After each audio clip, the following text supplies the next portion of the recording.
çəkmişəm bilməzsən, nə vaxtadək gizləyəcəm. Sənsiz haramdı bu həyat, yalvarıram gəl. Mən bilirəm gəlməzsən, gəlməsən də gözləyəcəm. Mənim bircə sevgim var, sən ey gözəl.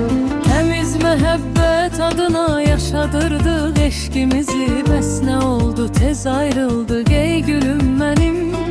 Bir qururun ucbatına məhv elədi sevgimizi, hər ikimiz günahkarıq sevgilim mənim. Sındır qüruru, məhv et inadı, dön gəl mələyim, qovuşaq yenə. Sənsiz gözümü kör edər həsrət, çıx gəl ürəyim, barışaq yenə.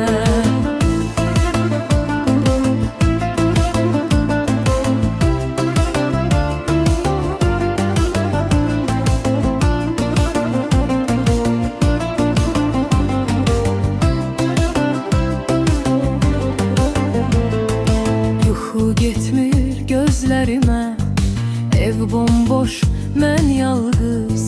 Qayıt geri, bir də çıxıb getmə yazığam. Heç olmasa zənglərimə cavab ver ay insafsız. Mənə bu dəqər qəddarlıq etmə yazığam. Körpəmizdə üzülməsin, bilməsin, qoy ayrı bizi. Ne için onun taleyine gəm gətirək biz? Körpəmizin xatirinə gəl qoruyaq ailəmizi.